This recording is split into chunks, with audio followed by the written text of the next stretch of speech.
यो स्थान saint Isaac cathedral हो जुन सेन्ट पिटर्सबर्ग रसियामा अवस्थित छ। यो विश्वकै सबभन्दा भव्य गुम्बज भएको क्याथेड्रलहरूमध्ये एक हो।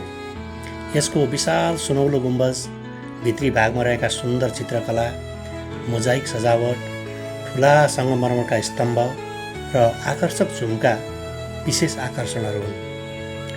19औं शताब्दीमा निर्माण गरिएको यो क्याथेड्रल अहिले प्रमुख पर्यटकीय स्थल र ऐतिहासिक स्मारकको रूपमा परिचित छ। यहाँबाट सहरको सुन्दर रमणीय दृश्य पनि अवलोकन गर्न सकिन्छ।